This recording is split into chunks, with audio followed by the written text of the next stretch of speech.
कार्यक्रम सुनने वाले सभी श्रोताओं का स्वागत, अभिनंदन और शुभ संध्या। हमारे आज के मेहमान हैं कोटा के युवा IIT होल्डर श्री अमित कुमार, जिन्होंने बनाई है हाइड्रोपोनिक्स कृषि के क्षेत्र में अपनी विशिष्ट पहचान। कार्यक्रम है मेरी आवाज सुनो और अमित जी के साथ में मैं हूं किरण।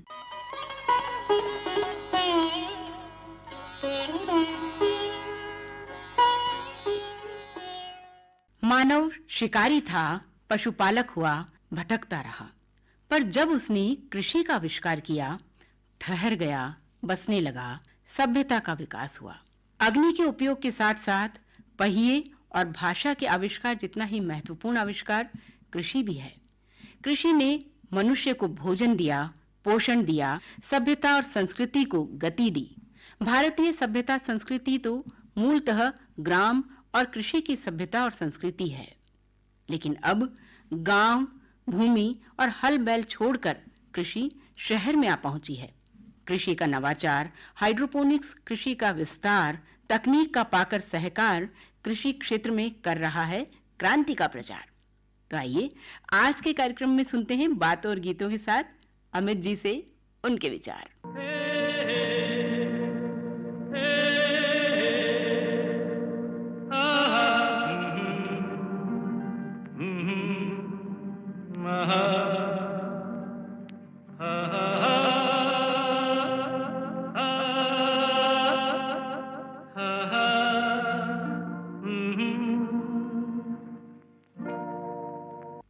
श्रोताओ, आज इस कार्यक्रम का फर्स्ट एपिसोड प्रसारित हो रहा है।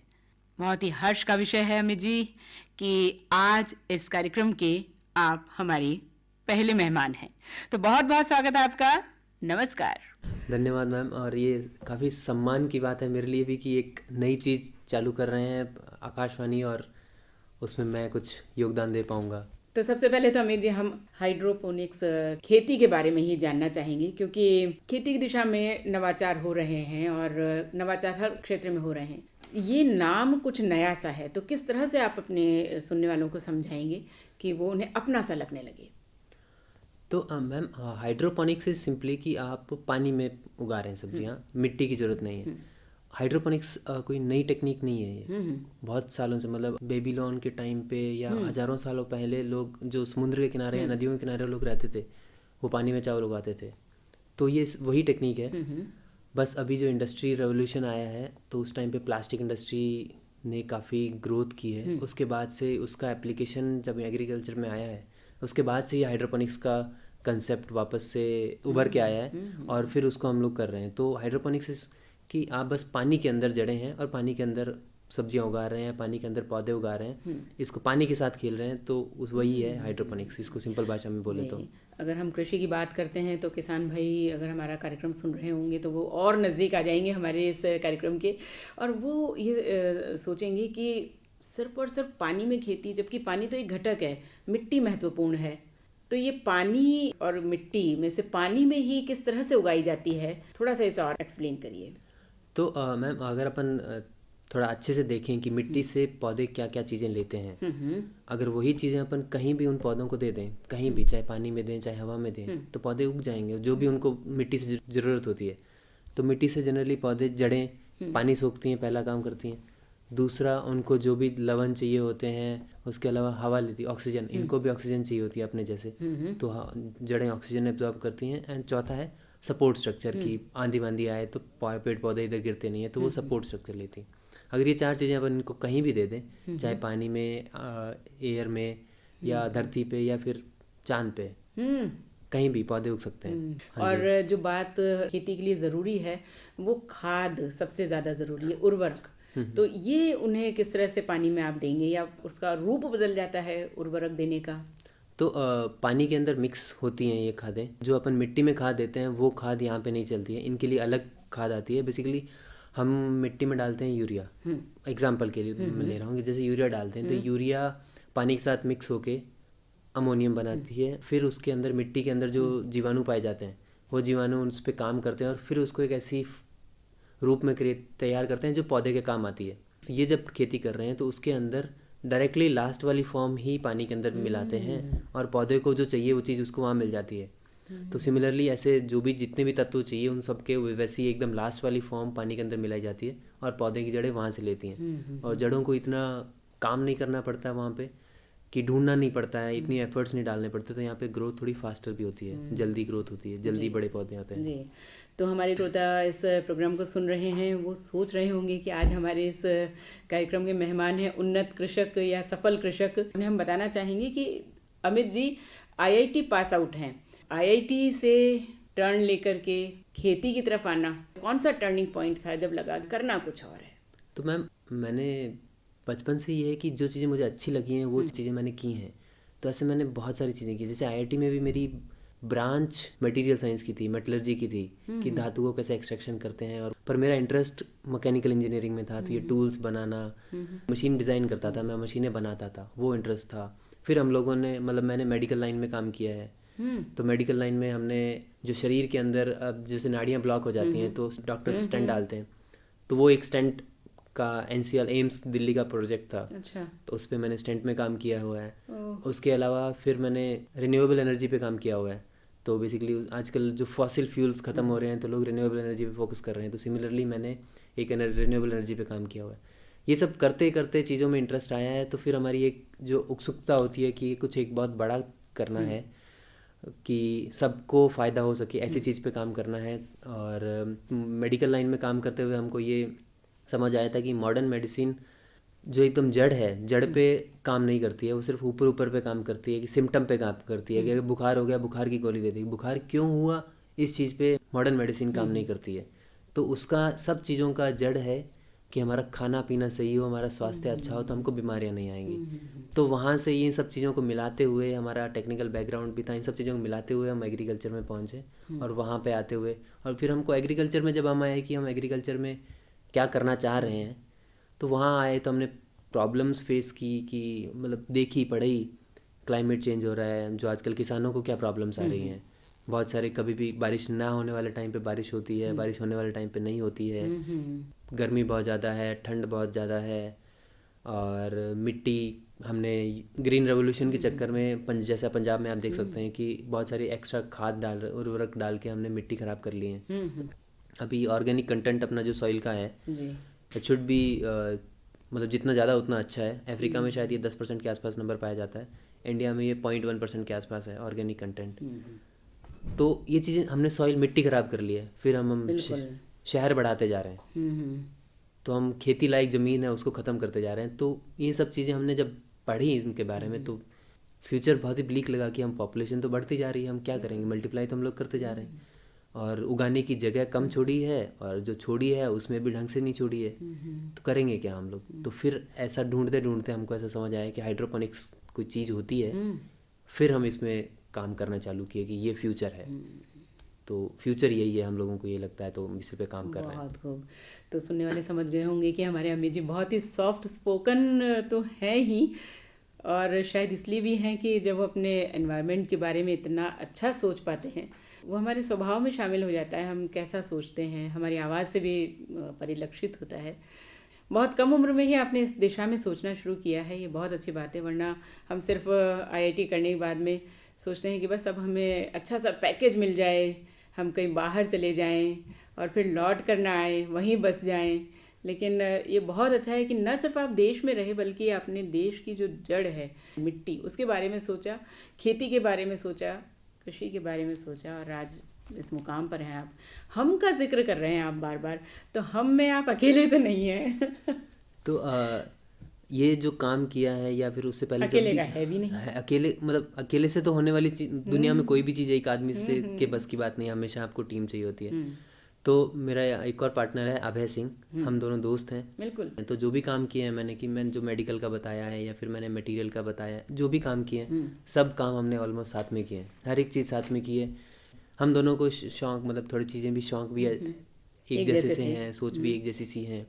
तो हमको जो काम करना है ये करना है, यहाँ भी हम एक साथ ही पहुँचे थे कि हमको यही वाला काम करना है, घूमे भी हम एक साथ हैं, काम भी एक साथ चालू किया है। तो हमेशा से हम लोग साथ में रहे हैं, तो लगभग ये 12 दोस्त साल हो आपको गए। अपने आईआईटी में मिले या बचपन से ही साथ थे? आईआईटी में मिले हम लोग, फर्स्ट ईयर में पहली बार मिले थे। उससे पहले हम नहीं जानते थे, पर उसके बाद ऐसे मिले हैं कि हम्म, बहुत चलिए, टाइम बिताया हमने साथ में। शायद बहुत किसी और के अच्छी। साथ मैंने इतना टाइम नहीं अरे बिताया वाह, है। क्या बात है। तो अभय जी को आप यहाँ बैठकर याद कर रहे हैं, ये उनके लिए भी बहुत बड़ी बात है, क्योंकि कभी हम अभय जी को भी बुलाएंगे और फिर और उनसे आपके बारे में भी बात करेंगे। वहाँ कुछ और दोस्तों से मुलाकात नहीं हुई कि जो इस दिशा में कुछ करना चाहते हो, या ये आप दो ही काफ़ी थे? सब अपने अपने इंटरेस्ट होता है, तो किसी का एजुकेशन लाइन में इंटरेस्ट था, किसी का किसी और लाइन में इंटरेस्ट था। तो एग्रीकल्चर लाइन में हम दोनों का इंटरेस्ट था, तो हम लोग इसमें आए साथ में। तो चलिए, इंटरेस्ट की बात भी और ज़्यादा करेंगे आपसे। एक छोटा सा म्यूज़िकल ब्रेक ले लेते हैं, कुछ सुनाते हैं आपकी पसंद का? मेरी पसंद मैम किसी की मुस्कुराहटों पे हो अरे निसार वाह, से। क्या बात। किसी की मुस्कुराहटों पे हो निसार, किसी का दर्द मिल सके तो ले उधार, क्योंकि जीना इसी का नाम है। हाँ, तो जिंदगी है, चलनी है। तो चलिए इस गीत को सुनते हैं। किसी की मुस्कुराहटों पे हो निसार, किसी का दर्द मिल सके तो ले उधार, किसी के वास्ते हो तेरे दिल में प्यार, जीना इसी का नाम है।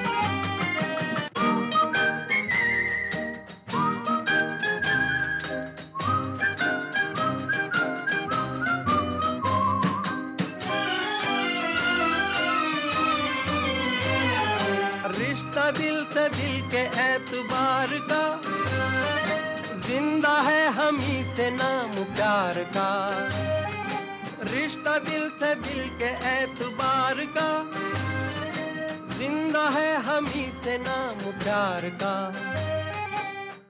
के मर के भी किसी को याद आएंगे, किसी के आंसुओं में मुस्कुराएंगे, कहेगा फूल हर कली से बार बार, जीना इसी का नाम है। किसी की मुस्कुराहटों पे हो निसार, किसी का दर्द मिल सके तो ले उधार, किसी के वास्ते हो तेरे दिल में प्यार, जीना इसी का नाम है।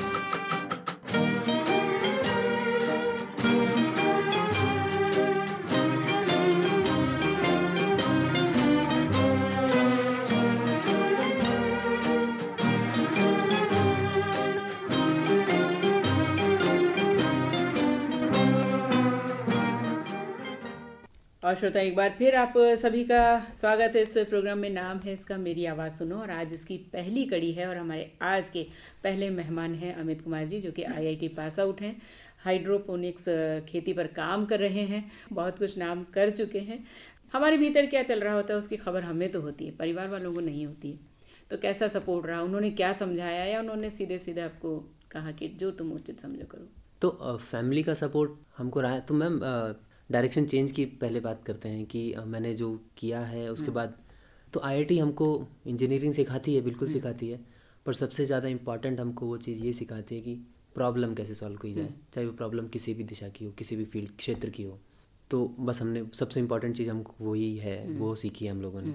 तो ये करते करते हमको जहाँ इंटरेस्ट आया, एग्रीकल्चर में इंटरेस्ट आया, तो हमने ये भी किया है। तो जब ये डिसीजन लिया कि हमको ये चीज़ करनी है, तो मेरे पापा फार्मर है, तो पापा ने कन्वेंशनल एग्रीकल्चर जो करते हैं वो किए हैं, नॉर्मल कॉटन और सरसों गेहूँ वगैरह करते हैं वो। तो उनका एक बार था कि खेती मैंने पूरी ज़िंदगी की है, तुम भी खेती करने में जा रहे हो, तो खेती में ज़्यादा फ्यूचर है नहीं। तो ये उनका बिल्कुल फीडबैक रहा है, पर सपोर्टिव थे पापा। आज मैं जहाँ पे भी हूँ, या फिर जो भी मैं कर पा रहा हूँ, या जो भी मैं बोल पा रहा हूँ, इसमें पापा का एक बहुत बड़ा रोल है कि पापा जनरली सपोर्टिव रहे हैं मेरे हमेशा। जब भी मैं डाउन रहा हूँ, जब भी मुझे लगा है कि मैं लड़खड़ा रहा हूँ या गिर रहा हूँ, पापा ने हमेशा वो हाथ रखा है या पीछे सपोर्ट दिया है कि कोई बात नहीं, हो जाएंगी चीज़ें। तो ये रहा है। और अभय की मैं बात करूँ तो उसके पापा तो मतलब उसकी फैमिली तो सपोर्टिव रही है, तो they without a thought, without a second उन्होंने सब सपोर्ट किया है। तो दोनों फैमिली का काफ़ी सपोर्ट रहा है, तो इसकी वजह से हम लोग कर पा रहे हैं। इनफैक्ट इन स्टार्टिंग के 2-3 साल हमने जब ऑपरेट किया है, तो हम अब घर से ही ऑपरेट कर रहे थे, तो अभय के घर से ही हमने ऑफिस से काम किया है। बहुत अच्छी बात, सही बात है। माँ अगर छाया है पिता धूप है, लेकिन धूप की भी ज़रूरत होती है हमें और जीवन में। हाँ जी, बिल्कुल होती है। तो पिता ने आपका साथ दिया, पापा आपके साथ हैं, और बात परिवार की ही चल पड़ी। तो थोड़ा और पीछे चले जाते हैं, जहाँ अमित बहुत छोटे बच्चे हुआ करते थे। कौन सा गांव, कौन सा शहर, स्कूल कौन सा, पढ़ाई कहाँ से, कैसे थे आप पढ़ाई में, स्कोर कैसा रहता था आपका? तो बचपन में तो मैं ऐसा कोई सिंसियर स्टूडेंट तो नहीं था। अरे वाह, क्या बात है। मैं ऐसे ही शरारती बच्चा ही था। तो हम लोग मैं हूँ गंगानगर डिस्ट्रिक्ट में। वैसे गंगानगर डिस्ट्रिक्ट में तहसील है हमारी सैदुल शहर, उसमें एक चमारखेड़ा गांव है। उस गांव से हम लोग हैं। तो बचपन से तो मतलब शहर से ही वो कुछ 8-10 किलोमीटर दूर पड़ता था, तो बस से जाते थे। तो बस में आना जाना तो ठीक है, पर चलती बस में पीछे से खोल के छत पे चढ़ जाना बिना बताए ड्राइवर को और करना, ये सब चीज़ें। तो शरारत तो बचपन से रहती थी, तो शरारती तो मैं था ही बचपन से। और पढ़ाई में भी इतना कोई ज़्यादा इंटरेस्ट नहीं था। अब ये आप कोइंसिडेंस, लक बोल लीजिए, जो भी बोल लीजिए, जैसा भी है कि 6th क्लास में समहाउ मेरी ग्रेड आ गई, कुछ तो मेरी पोजीशन आ गई क्लास में कि मैं सेकंड आ गया। अपने आप आ गया, मैंने कभी मेहनत नहीं की, पता नहीं क्या हुआ, जैसा भी हुआ। उस टाइम पे पापा को जो प्राउड फील हुआ, तो वहाँ से मेरे अंदर कुछ जग गया। हाँ, मैं भी कुछ कर सकता हूँ। हाँ, तो उसके बाद से मैंने पढ़ाई चालू की, उसके बाद से मैंने काम चालू किया एक्चुअली। उसके बाद मैं सीरियस हुआ। उससे पहले तो मैं ऐसे ही खेलता रहता था, मज़े करता रहता था। सो जिस चीज़ को पा लिया है, जो चीज़ फील कर ली, तो वो पाने की दोबारा बार बार फील होती है, तो बस उसको चेज़ करते रहे। बिल्कुल बिल्कुल। ये ये चीज़ बहुत बड़ी बात कही आपने कि एक बार जिस चीज़ की हमें आदत लग जाए, जो चीज़ हमें मिल जाए, फिर हम उसे छोड़ना नहीं चाहते हैं। हाँ ऐसा कौन सा वक्त हुआ जब आपने आपके मन ने कहा बस अब पीछे मुड़ के नहीं देखना है? मैम, ये था जब मतलब आईआईटी के अंदर हो गया है, मतलब इनफैक्ट 10th के बाद जब मैं कोटा आया था, उस टाइम से ये चीज़ें हो ही गई थी कि हाँ पीछे मुड़ के देखना नहीं है। अब ये थोड़ी हाँ मजाक वाली बात सी भी है कि जब मैं यहाँ पे था 2 साल मैंने पढ़ाई की है, मुझे पता नहीं था कि आईआईटी क्या होता है। अच्छा। मेरे को बस पता था कि एग्ज़ाम है। नहीं, मेरे को मैथ इतनी अच्छी लगती थी। मेरे को रात को 12 बजे उठा के आप गणित के सवाल दे दो, मेरी नींद खुल जाएगी। और आप दोपहर के 12 बजे अगर मेरे को हिस्ट्री पढ़ने को बोल दो तो मैं सो जाऊँगा। तो गणित मेरे को इतनी अच्छी लगती थी, तो मेरे से बस पूछा गया कि तेरे को बस गणित पढ़नी है, पढ़ लेगा? पढ़ लूँगा। मेरे को यहाँ भेज दिया। तो मुझे पता नहीं कि मैं किस चीज़ का एग्ज़ाम दे रहा हूँ, मैं बस पढ़ रहा था। तो वो जो बोलते हैं कि आपको लक्ष्य नहीं देखना है, एंजॉय करना है, जर्नी करनी है, तो मुझे एक्चुअली पता नहीं था कि लक्ष्य है ही क्या। मैंने बस पढ़ाई की, अच्छा लगा, पढ़ाई करते गया, मैं हो गया। वहाँ जाने के बाद मुझे पता था अच्छा ये आईआईटी होता है। तो आप मान लीजिए कि उस टाइम से मैं जब से कोटा में हूँ तब से मैं कंसिस्टेंट एफर्ट्स करके गया हूँ। मैं सिंसियर बच्चा हो गया मैं। हाँ, सिंसियर बच्चा हो गया मैं। और मैं आज बोलता हूँ, मैं प्राउड हूँ कि मैं आईआईटी में पहुँचा हूँ मेहनत की वजह से, दिमाग की वजह से शायद कम पहुँचा हूँ। गणित के सवाल हल करते हुए कैसा लगता था कि मैं कुछ ऐसी दिशा भी पकड़ूंगा जहाँ बस अब गणित की चीज़ें छोड़ करके जीवन की जो उलझन है उन्हें सुलझाता रहूँगा? ऐसा तो कभी दिमाग में आया ही नहीं था कि ये चीज़ें करेंगे। मतलब फ्यूचर तो किसने देखा, दिमाग में भी नहीं आया था कि कभी ऐसा करेंगे। अच्छा, अपने घर के जो खेत रहे होंगे, या पापा क्योंकि फार्मर हैं, उनके साथ खेत पर जाते थे? हमारा घर खेत में ही है। अच्छा अच्छा। गांव में नहीं है। तो खेत में जाते थे, मैंने खेत में काम किया है खुद अपने हाथों से। तो मज़े मज़े में मतलब मेरे को मज़ा आता था, तो मैं कर लेता था। घर वाले बोलते थे पढ़ ले, जब मेरा पढ़ने में इंटरेस्ट नहीं था जब तक, तो खेत में ज़्यादा मज़ा आता आया करता था उस टाइम पे। तो काम भी किया मैंने। अब यहाँ फिर एक गुंजाइश बनती है एक गीत की, एक और गीत हो जाए, फिर उसके बाद और बातें, बहुत से रहस्य खोलेंगे आपके जीवन के हम। मैम इस बार आपकी चॉइस का गीत सुन लेते हैं। एक बहुत ही प्यारा सा गीत है, एक बंजारा गाए जीवन के गीत सुनाए, हम सब जीने वालों को जीने की राह दिखाए। क्या बात है, ये बिल्कुल आप पर कह रहे हैं ना कि फिट हो रहा है, फब रहा है। ये गीत आप सुनेंगे तो आपको भी लगेगा कि ये तो मेरी कहानी है, क्योंकि वाकई एक बंजारे की तरह ही निकले हैं आप, जो किसी अलग ही मोड़ पर जाकर के रुकेंगे। कहाँ रुकेंगे ये शायद अभी आपको भी नहीं मालूम है। अभी तो मंजिल बहुत दूर है, रास्ते में ही हैं आप। और रास्ता वाकई बहुत खूबसूरत होता है, मंजिल की इच्छा भी नहीं होती है, बस हमको लगता है हम चलते रहें। तो चलिए इस गीत के साथ साथ बढ़ते हैं आगे कार्यक्रम में। और एक बंजारा गाए जीवन के गीत सुनाए, हम सब जीने वालों को जीने की राह बताए। एक बंजारा गाए, ओ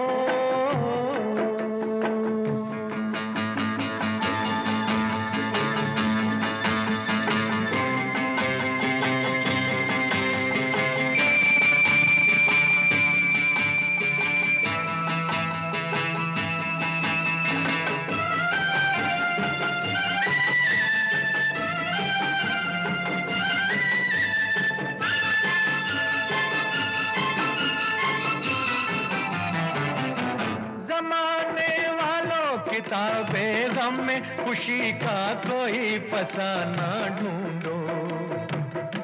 जमाने वालों किताबे गम में खुशी का कोई फसाना ढूंढो।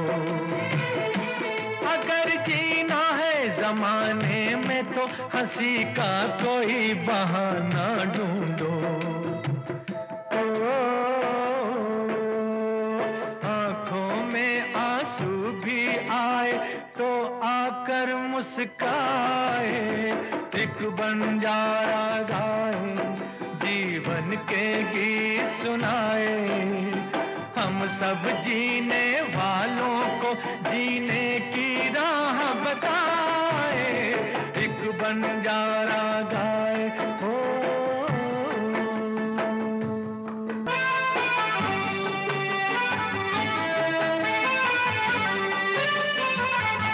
सभी का देखो नहीं होता है नसीबा रोशन सितारों जैसा।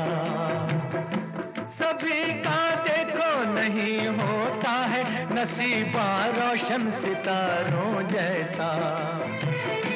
सयाना वो है जो पतझड़ में भी सजा ले गुलशन बहारों जैसा। कागज के फूलों को भी जो महका कर दिखलाए, एक बंजारा गाए जीवन के गीत सुनाए। हम सब जीने वालों को जीने की राह बताए, एक बंजारा गाए हो।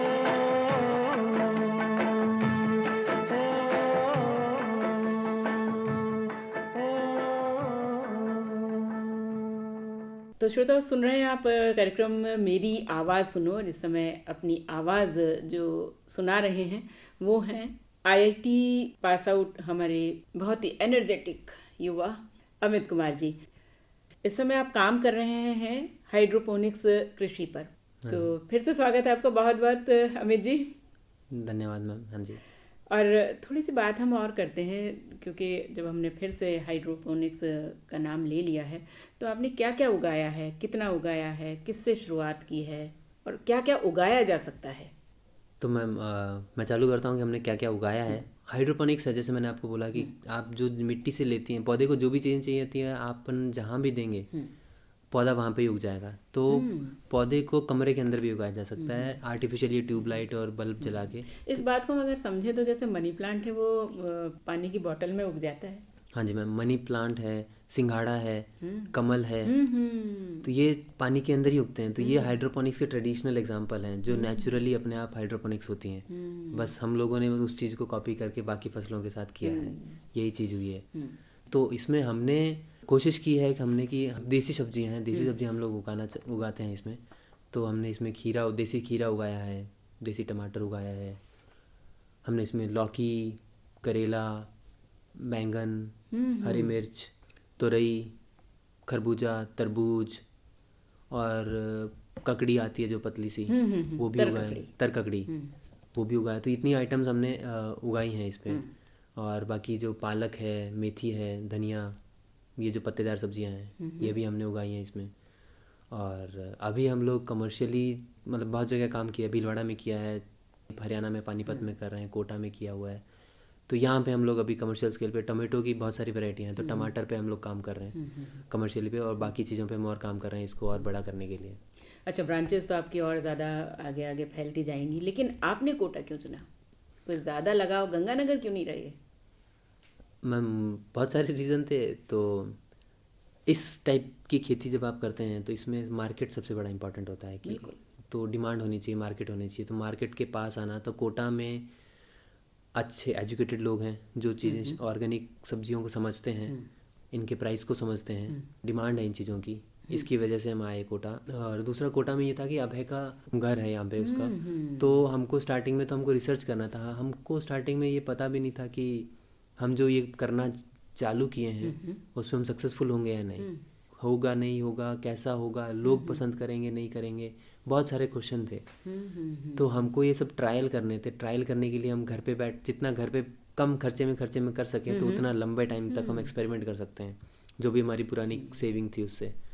तो इसलिए हमने घर चूज़ किया, तो हम कोटा आ गए। अच्छा, पुरानी सेविंग की बात की है तो घर से दोनों के घर से, अभय जी के और आपके, फाइनेंशियल सपोर्ट मिला या आपने आईआईटी के बाद में कुछ काम करके कुछ सेविंग करी थी इकट्ठी? हाँ जी मैम, तो हमने आए दोनों ने, हमने 2-3 जगह, जैसे आप, मैंने पुणे और मुंबई में जॉब्स की हैं, अभय ने बेंगलोर और पुणे में जॉब्स की हैं, तो वहाँ से हमने कुछ सेविंग्स की थी। तो उन्हीं सेविंग्स के दम पे हमने 1-2 साल स्टार्टिंग में काम किया। उसके बाद तो आगे बढ़ते गए तो फंड्स आते गए और उस तरीके से हम लोग आगे करते गए। तो फाइनेंशियल सपोर्ट घर की तरफ से रहा है, पर ऐसे कोई कभी ज़रूरत पड़ी नहीं कि हमको ऐसे घर की तरफ से फाइनेंशियल सपोर्ट, हमने बर्डन घर पे नहीं डाला है। मंडी में जाते हैं तो वही जो लेकर बैठे रहते हैं वही लोग दिखते हैं, हमें तो कोई नए दिखे नहीं अभी तक। तो ये जो आपकी मार्केटिंग है वो कहाँ है? आपको किस तरह से ढूंढें अगर कोई चाहते हैं कि नहीं हमें भी हाइड्रोपोनिक्स के माध्यम से जो सब्जियां उगाई जा रही हैं वो चाहिए, या आपको कुछ मेहनत करनी पड़ती है, या दोनों की रेट्स में अंतर है?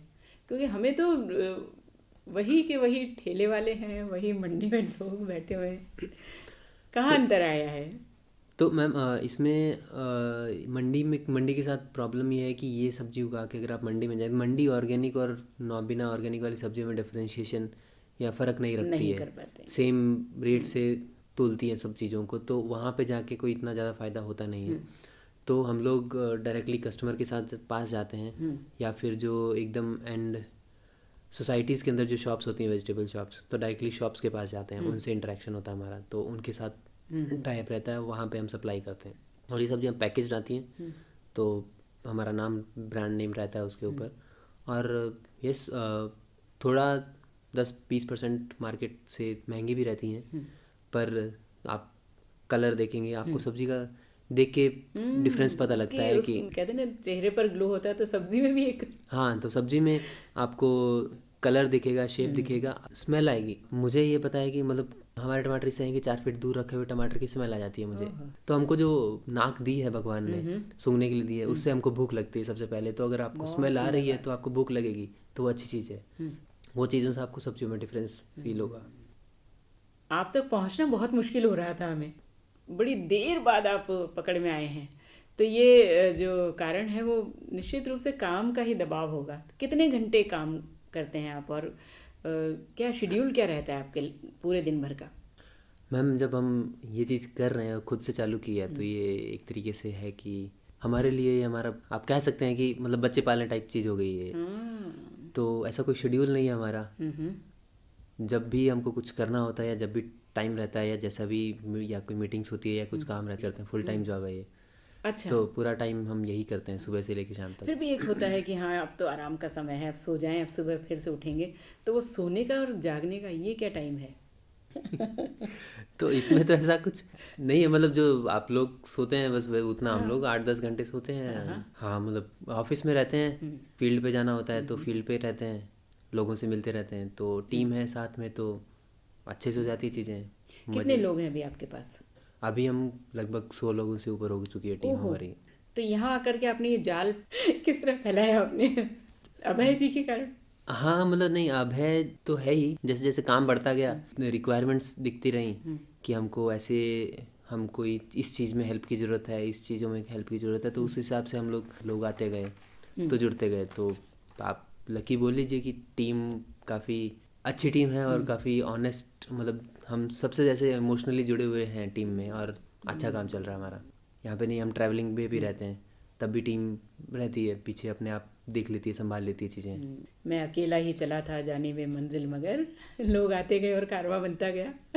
यस मैम, ये होता गया, और उम्मीद है आगे भी और होता जाएगा। उसके बिना तो कर भी नहीं पाएंगे, अकेले आदमी या 2 आदमी क्या करेंगे, मतलब जब तक सब लोग साथ में नहीं जुड़ेंगे तब तक डिफरेंस सोसाइटी में हम कैसे ला पाएंगे, सबको आना ही है। बहुत अच्छी सोच के साथ आप अपने काम को आगे बढ़ा रहे हैं, और जैसा कि हमने बात की आपसे, तो एक बार जागने के बाद सोने तक आप चलते रहते हैं, लेकिन यहाँ थोड़ा ठहरना चाहेंगे। फिर एक गीत की जगह है हमारे पास में, थोड़ी गुंजाइश है, कोई गीत आपकी पसंद का, ताकि हमारे सुनने वाले भी थोड़ा सा आपकी बातों को सोचें और आपकी पसंद को भी जानें। मैम, अभी जब सिलसिला चल ही रहा है तो हम ये गीत गाता चल, एक जो हाँ, सॉन्ग है उनको। बिल्कुल। जैसा कि आपने कहा भी था कि नेचर के आप करीब हैं और नेचर से प्रेम है, उसी का परिणाम हाइड्रोपोनिक्स खेती है। तो गीत अच्छे गीत हैं जो कि आपको भी परिभाषित कर रहे हैं और साथ ही साथ हमारे सुनने वालों को भी आनंद दे रहे हैं। तो सुनते ही गीत।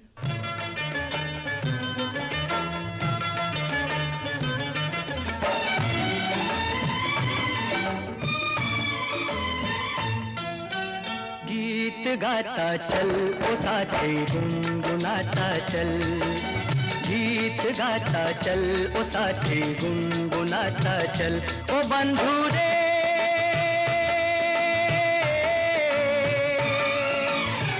हंसते हंसाते बीते हर घड़ी हर पल।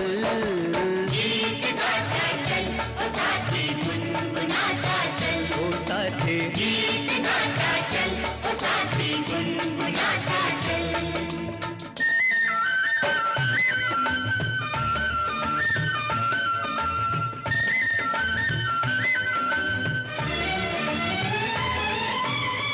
खुला खुला गगन ये हरी भरी धरती, जितना भी देखो तबीयत नहीं भरती।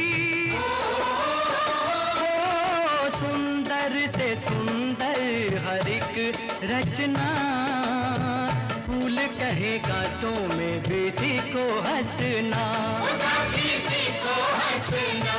तो राही रे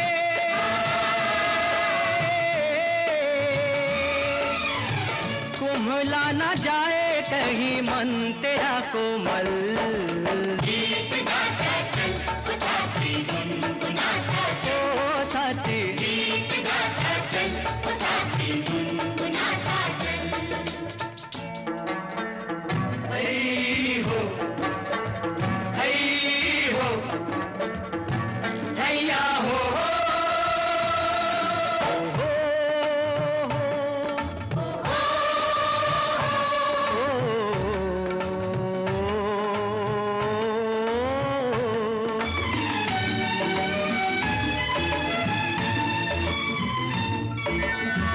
चांदी सा चमकता ये नदिया का पानी, पानी की हर एक बूंद देती जिंदगानी।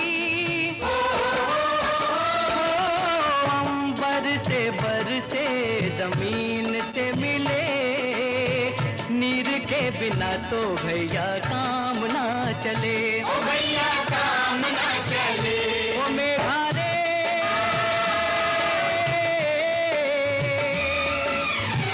जल जो न होता तो ये जग जाता जल। गीत गाता चल ओ साथी गुनगुनाता चल, ओ साथी गीत गाता चल ओ साथी गुनगुनाता चल।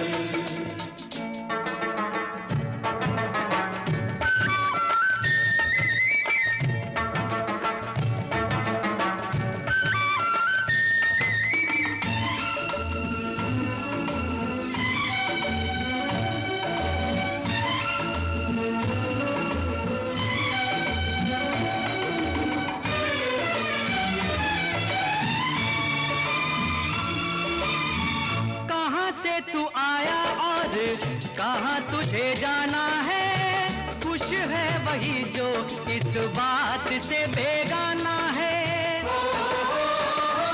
ओ चल चल चलती हवाएं करे शोर, उड़ते पखेरू खींचे मनवा की डोर, खींचे मनवा की डोर। पंछी रे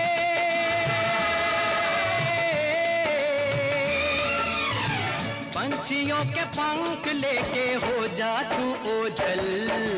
गीत गाता चल ओ साथी गुनगुनाता चल, ओ साथी गीत गाता चल ओ साथी गुनगुनाता चल रे चल। गीत गाता चल ओ साथी गुनगुनाता चल, गीत गाता चल ओ साथी गुनगुनाता चल। आईआईटी में ऐसा क्या पढ़ाया जाता है कि पढ़ते पढ़ते अचानक ही हमारा मानस बदल जाता है। कभी आईआईटी पढ़ा हुआ अपना बैंड खोल लेता है और कभी कोई आईआईटी पढ़ा हुआ हाइड्रोपोनिक्स की तरफ चला जाता है, तो ये होता क्या है वहाँ पर? शिक्षा क्या दी जा रही होती है, या कहें कि इतनी पढ़ाई करने के बाद ही हमारा मस्तिष्क खुलता है, हम अपने आप को समझ पाते हैं, जान पाते हैं कि आखिर हमारी चाहत क्या है, हमारा उद्देश्य क्या है, या हम किस फील्ड में अच्छे हो सकते हैं? क्या होता है? मैम पढ़ाई, इतनी पढ़ाई जो आप बोल रहे हैं कि इतनी पढ़ाई, तो पढ़ाई पे इतना फोकस नहीं रहता है। पढ़ाई होती है, अच्छे प्रोफेसर्स हैं, वो लोग हमको बताते हैं, पर आईआईटी में सबसे ज़्यादा बड़ा रोल होता है सीनियर्स का, दोस्तों का। उनके साथ आप रहते हैं, उनके साथ टाइम बिताते हैं। हॉस्टल होता है, 24 घंटे आप वहीं पे रहते हैं, उनसे आप सीखते हैं। वहाँ पे एक कल्चर बना हुआ है, वो कल्चर ऐसा बना है, जिनने भी बनाया है या सोच समझ के बनाया है, वो बहुत अच्छी चीज़ बनाई है। तो उन लोगों से सीखते हैं कि आज़ादी मिलती है, जो आपको करना है आप हर एक चीज़ ट्राई कीजिए। फर्स्ट ईयर में हमारे साथ होता है कि हर एक चीज़ हमको ट्राई करने को मिलती है।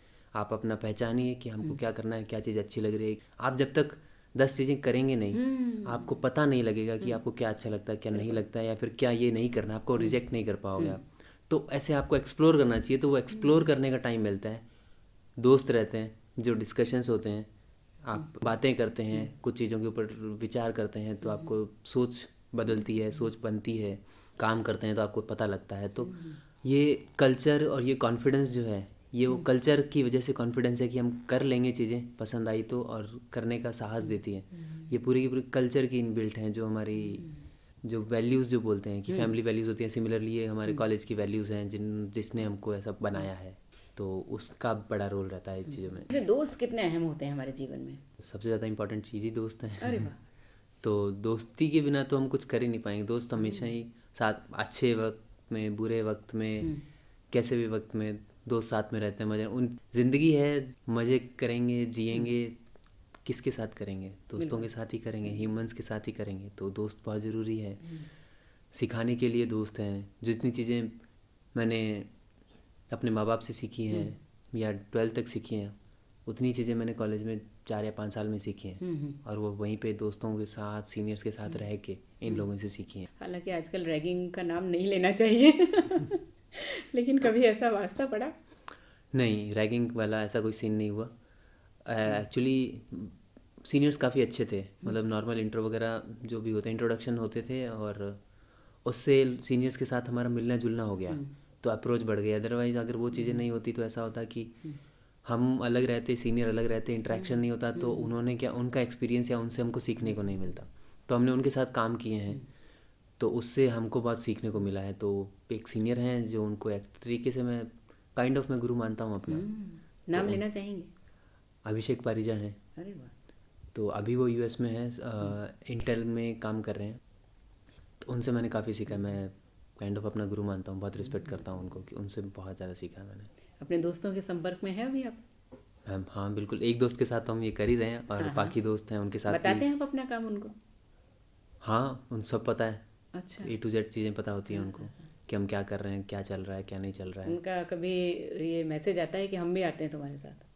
मैम, सब लोग अपने अपनी लाइफ में बिजी हैं, तो ऐसा साथ में आने वाली चीज़ें तो नहीं हैं कि आए, पर हाँ इंटरेस्ट रहता है। तो कोइंसिडेंस ही बोल लीजिए, ये हमारा कॉमन दोस्त ही है जो कोटा का ही है। तो वो भी यहाँ का है, बाकी तो और जगह भी, अलग अलग जगह पे भी है, पर फ़ोन पे टच में रहते हैं।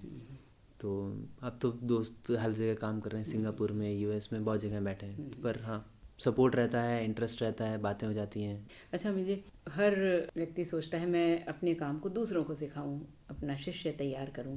आप भी अपने शिष्य तैयार करेंगे ही, जो कि आपने टीम तैयार कर रखी है, उन्हें भी धीरे धीरे सिखा रहे हैं, वो रहते रहते सीख भी लेंगे। लेकिन पापा को भी कुछ कहेंगे कि अब ये वाली खेती छोड़ दे, खेत वाली? मैं पापा को बोलता हूँ, मतलब धीरे धीरे चीज़ें चेंज कर रहा हूँ। कि हम लोग श्री गंगानगर में, तो वहाँ पे बारिश नहीं होती है, इस डिस्ट्रिक्ट में बरसात बहुत ही कम होती है। तो जो भी खेती होती है, जो भी पीने का पानी आता है नहरों के थ्रू पंजाब से आता है, उसकी फ्यूचर में कमी होने वाली है। पानी की कमी तो हर जगह ही होने वाली है, पर वहाँ पे भी होने वाली है। एक्चुअली जो खेती हम लोग कर रहे हैं, उसका एक और बात है कि बिना मिट्टी के तो कर ही रहे हैं, पर इसमें पानी भी बहुत कम यूज़ होता है। तो अच्छा, पानी की है लेकिन फिर भी पानी कम? हाँ, पानी इसमें घूमता रहता है वहीं पे। अच्छा। तो जो पुरानी खेती है उसमें क्या है, पानी धूप से उड़ जाता है आसमान में, या मिट्टी में नीचे ग्राउंड में चला जाता है, तो पानी वेस्टेज काफ़ी होता है। यहाँ पे वो चीज़ें नहीं हो पाती हैं। तो अगर बाहर कोई एक काम करने के लिए 100 लीटर पानी लगता है, तो इस वाली खेती में वही काम 10 या 15 लीटर में हो जाता है। अच्छा। तो अच्छा, यहाँ पौधों को जगह कितनी चाहिए होती है? वो हर पौधे के हिसाब से अलग अलग होती है कि कौन से पौधे की जड़ें ज़्यादा हैं तो उसको थोड़ी ज़्यादा जगह चाहिए, कौन से पौधे की जड़ें कम है तो उसको उतना कम जगह चाहिए, या फिर वो फैलाव कितना लेता है, किस्म पे डिपेंड करता है, वैरायटी पे डिपेंड करता है। तो फायदे की भी बात कर लेते हैं। स्वास्थ्य के लिए तो आपकी बात से समझ में आ ही गया है कि बहुत ज़्यादा ज़रूरी है, लेकिन चूंकि आप ही ये काम कर रहे थे, आप ही से जानेंगे कि कितना हमारे स्वास्थ्य के लिए ये फ़ायदेमंद है। मैम अगर आप स्टडीज़ हैं बाहर, रिसर्च की है साइंटिस्ट ने, और उन्होंने बता किया है कि आप जब पत्तेदार सब्जियां खाते हो, पालक जब खाते हैं, आप 21 घंटे बाद, अगर पालक तोड़ने के 21 घंटे बाद अगर आप पालक खा रहे हो तो उसमें विटामिन बहुत कम हो जाते हैं, एनवायरनमेंट में खत्म निकल गए। वो पालक खाना इज़ लाइक कि आपने घास ही खाया है, आपने पालक नहीं खाया है। डॉक्टर आपको बोलते हैं कि आप आयरन के लिए पालक खाइए, पर आप घास खा रहे हैं, आपको पालक एक्चुअली मिली ही नहीं। हाँ। तो बहुत ज़रूरी है कि आप विटामिन्स वाली चीज़ें खाएं। सिमिलरली हर चीज़ में वो है। फिर अगर मिट्टी में उगा रहे हैं और मिट्टी के अंदर खुद में ही ताकत नहीं है तो पौधों को ताकत कहाँ से मिलेगी, या फिर आप जो खा रहे हैं फ्रूट उनको ताकत कहाँ, वहाँ पे विटामिन्स आपको जो बॉडी को चाहिए वो कहाँ से आएंगे। तो ये बहुत ज़रूरी है। इसीलिए आजकल ये जो न्यूट्रिशनिस्ट का जो है, न्यूट्रिशन करते रोल लोग बढ़ रहा है, तो वो चीज़ें इसीलिए बढ़ रही हैं कि हमारी डाइट से वो चीज़ें पूरी नहीं हो रही हैं या फिर हो नहीं पा रही हैं। तो वो ज़रूरी है, खाना हमारे लिए बहुत इंपॉर्टेंट है। हम गोलियां खा के सर्वाइव नहीं कर पाएंगे, बिल्कुल बिल्कुल। सब्जियां खा के, रोटी खा के ही हो पाएंगे हम लोग। अच्छा, अब ये तो हम मान करके चलते हैं कि आप जो उगा रहे हैं वही खा रहे होंगे। इतने समय पहले दूसरा भोजन कर रहे थे, तो कुछ अपनी सेहत में कुछ फ़र्क महसूस करते हैं? हालांकि आप हैं छरहरे बिल्कुल। मैम ऐसा कुछ डिफरेंस तो मैं बता नहीं पाऊंगा कि मैंने खुद में कुछ फील किया है या नहीं किया है। हाँ मतलब, पर ये है कि हम काम से रहते हैं, थोड़ा अलग रहते हैं और थोड़ी हैबिट्स चेंज हो गई है। वो चीज़ें खा रहे हैं, जब ये काम कर रहे हैं तो हमको भी बाकी चीज़ों के बारे में अवेयरनेस आई है, तो अच्छा खा रहे हैं तो थोड़ा फ़र्क तो पड़ता ही है उन चीज़ों से, हेल्थ में दिखता ही है। बिल्कुल बिल्कुल। हाँ, तो वो शक्ल पे ही दिख जाता है। हाँ बिल्कुल, मैं इतनी देर से यही देख रही हूँ कि फेस पर जो एक ग्लो है, चमक है, वो मुझ तक पहुँच रही है। और अच्छा लग रहा है आपको देख करके कि एक युवा मेरे सामने बैठा है और इतनी कम उम्र में आकर के इतनी अच्छी दिशा में काम कर रहा है। तो कम उम्र की बात कही है, तो कितने साल के हो गए आप? मैं 30 साल का हूँ मैं। अच्छा। मार्च में। सिंगल हैं? हाँ जी, मैं सिंगल हूँ। बहुत लोगों के कान खड़े हो गए होंगे। तो कब तक विवाह का इरादा? बहुत पर्सनल है लेकिन फिर भी। मैम अभी तो काम कर रहे हैं, तो देखते हैं, एक बार थोड़ी अच्छे लेवल पे पहुंच जाए, थोड़े कंफर्टेबल हो जाएं तो वहाँ पे शायद देखेंगे। अभी तो काम ही है हमारे लिए सब कुछ, हमारी ज़िंदगी। वो समय तो गया अमित जी जब हमारे माता पिता ही हमारा रिश्ता तय करते थे। अब तो हम अपनी पसंद और अपने शौक़ और अपने काम में जिनकी अपने पार्टनर की हेल्प मिल सके, ऐसा पार्टनर ढूंढते हैं। तो कोई मिल गया है या नहीं मिला है, या तलाशेंगे? जब पार्टनर का चयन करेंगे तो क्या कुछ है कि इस तरह का सोचेंगे जो आपके काम में सहयोग कर सकें?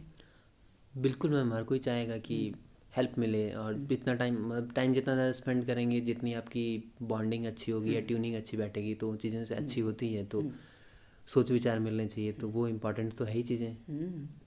देखेंगे क्या होता है। सब अच्छा होगा।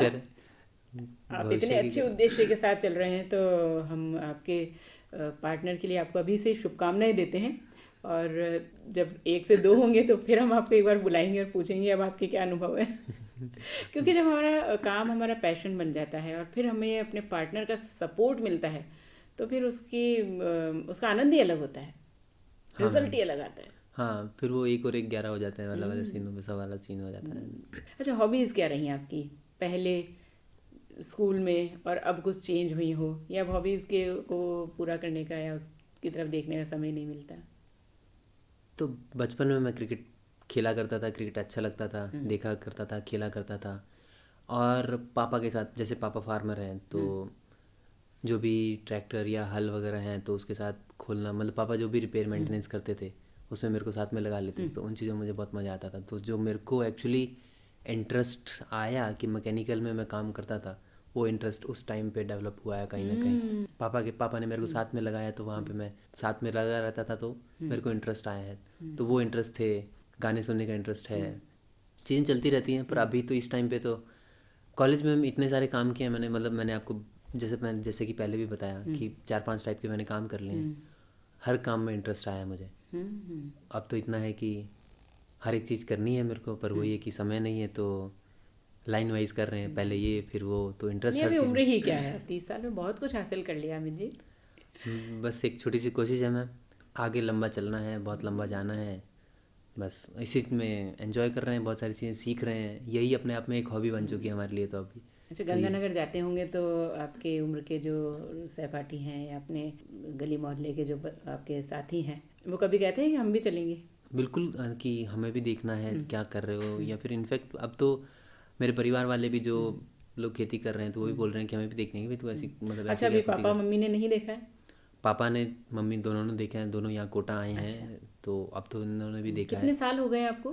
दिसंबर 2018 में चालू किया था, तो उसके बाद से हम लोग कर रहे हैं, तो लगभग आप 4 साल के आसपास मान इन लीजिए। 4 सालों में जितनी आपने ग्रोथ ली है उससे आप सेटिस्फाइड हैं? हाँ मैम, ग्रोथ अच्छी हुई है और सीखा भी हमने बहुत कुछ है, लोग भी जुड़े हैं, अब आगे और चलना है। हमारे प्रधानमंत्री जी का कहना है कि हम रोज़गार लेने वाले नहीं देने वाले बने, तो आप उनमें से एक हैं। तो ये भी एक्चुअली बचपन से रहा है मेरा, पता नहीं किस टाइम पे ये मटेरियलाइज हुआ, ये ऐसा सपना आया, सपना बना कि मुझे ऐसे काम करने हैं कि जहाँ पे मैं लोगों को रोज़गार दे पाऊँ, लोगों की ज़िंदगी से जुड़ पाऊँ, तो संभव कर पा रहे हैं। तो आज जब पीछे पास्ट में सोचते हैं तो ऐसा है कि जो मैं करना चाहता था मैं आज वो चीज़ें कर रहा हूँ एक्चुअली। मेरी खुद की अमित जी से आज पहली मुलाकात है और सीधे माइक पर ही है।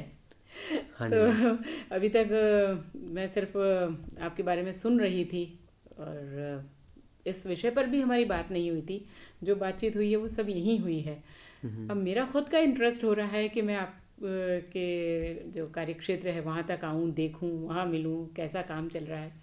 तो मैं वाकई आना चाहूँगी अमित जी। बिल्कुल मैम, आप आइएगा कभी भी, तो हम आपको फार्म दिखाएंगे कि हम लोग क्या करते हैं, तो हमको भी अच्छा लगता है कि लोग आते हैं, उनको अच्छा लगता है, खुश होते हैं, तो हमको भी खुशी होती है। बिल्कुल, हम हमेशा ही बात कहते हैं कि इंसान अपनी सफलता की पूरी तैयारी रखता है। मैं सफल हो जाऊंगा, ये करूंगा, मैं वो करूंगा, मुझे यहाँ जाना है, इस काम को इस तरह से आगे बढ़ाना है। जब असफल अगर होता है उसकी कोई तैयारी नहीं रखता है कि मैं अगर असफल हो गया, जो मैंने क्षेत्र सोचा हुआ है वहाँ तक मैं नहीं पहुँचा, तो मैं क्या करूँगा। उसमें सिर्फ और सिर्फ निराश होता है और निराशा में बहुत बार गलत कदम उठा लेता है। क्या कहेंगे आप? जब हम असफल होते हैं उस टाइम पे निराशा ज़रूर होती है, और वो वाला मोमेंट हमारे लिए बहुत ही इम्पॉर्टेंट होता है। उस टाइम पे हम लोग कैसा बिहेव करते हैं या क्या डिसीजन लेते हैं, कैसी सोच रहती है, हमारे आसपास के लोग कौन हैं, हमको किस डायरेक्शन में, हमारा दिमाग उस टाइम पे इतना अच्छे से काम करता नहीं है, तो जो हमारी कंपनी है, आसपास के लोग हैं, उनका सपोर्ट काफ़ी ज़रूरी रहता है। वो लोग बताते हैं, और जैसा कि काफ़ी विद्वान लोगों ने बोला है कि या तो वो कामयाब होंगे या वो सीखेंगे। बहुत सही। असफलता कुछ होती नहीं है। तो ये वही ना, सफलता हार आपको सीखने का मौका देती है। सफल होके आप सीखने का इतना मौका नहीं मिलता है, असफल होके सीखने का मौका बहुत मिलता है। बस निराशा होती है उस टाइम पे, दोस्त काम आते हैं, फैमिली काम आती हैं, ये लोग सपोर्ट देते हैं, तो उसके बाद उससे साहस मिलता है कि दोबारा खड़े होके दोबारा काम करने की। निराश होने की इतनी कोई बड़ी बात है ही नहीं। कार्यक्रम के एकदम अंतिम मोड़ पर हैं। जो लोग सुन रहे हैं उनका भी इंटरेस्ट जागा होगा हाइड्रोपोनिक्स कृषि के बारे में, खेती के बारे में।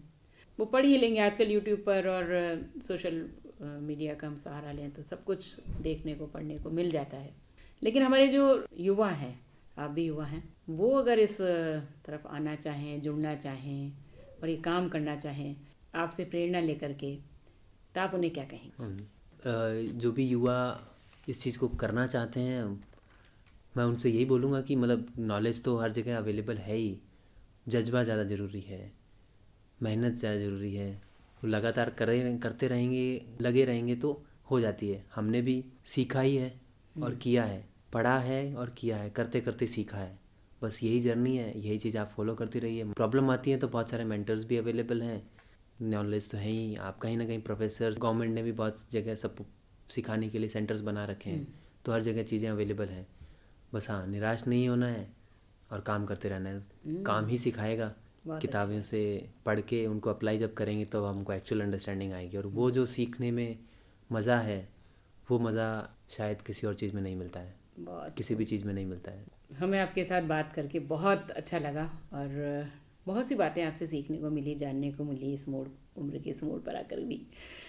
आपको यहाँ आकर कैसा लगा? आकाशवाणी का आपका अनुभव क्या रहा? मैम, सबसे पहले तो ये मेरे लिए एक सम्मान की बात है कि हम लोग जिस चीज़ को बचपन में सुना करते थे, आज उस पे दूसरी साइड बैठे हैं, मैं उस पे बोल पा रहा हूँ। ये तो मैंने इमेजिन भी नहीं कर सकता हूँ कि ये कैसे हुआ है।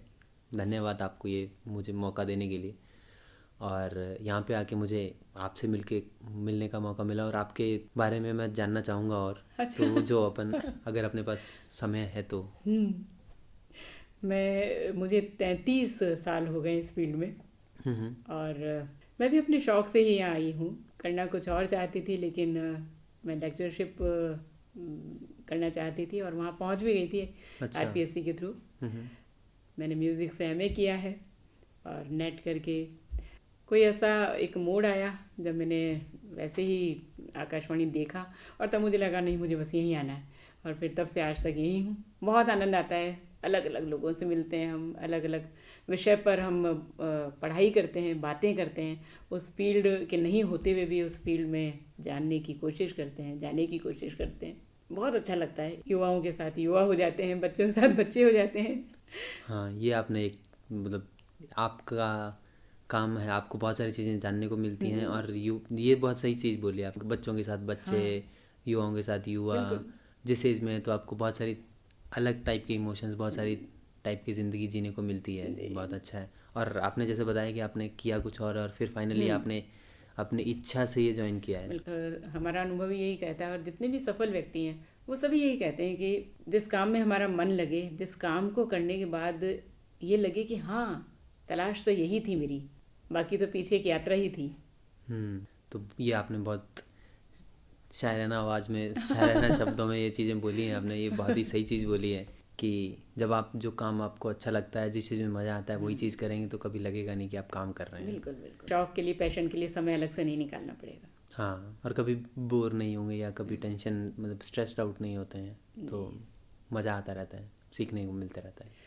बहुत अच्छा लगा अमित जी आपसे बात करके, और बस हम यही कहेंगे कि भारतीय कृषि जो है वो मानसून का जुआ ना रहे, कृषि गांव और खेत तक सीमित ना रहे, शहर तक आए, उच्च शिक्षित भी कृषि को अपनाएं, और जहाँ तक संभव हो सभी अपना कुछ न कुछ खाद्यान्न अवश्य उगाएं।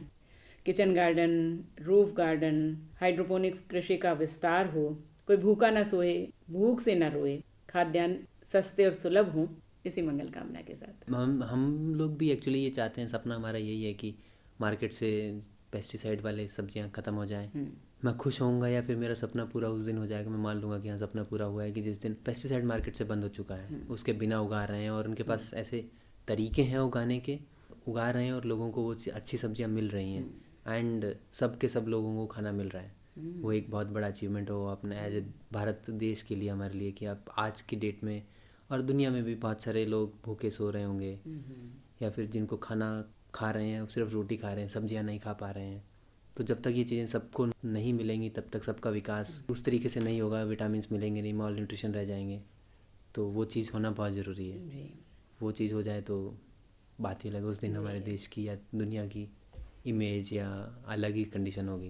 बिल्कुल सही। तो इसी बात के साथ आज के इस कार्यक्रम को हम समाप्त करते हैं कि सपना वो नहीं है जो कि हम सोने पर देखते हैं, बल्कि सपना वो है जो हमें सोने नहीं देता है।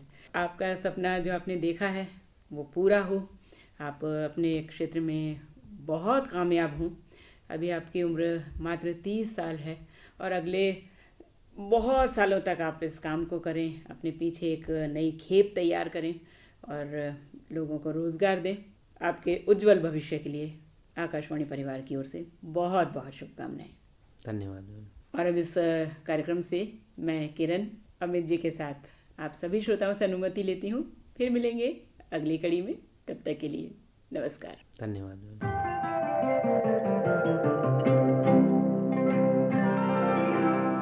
मेरी आवाज़ सुनो, प्यार का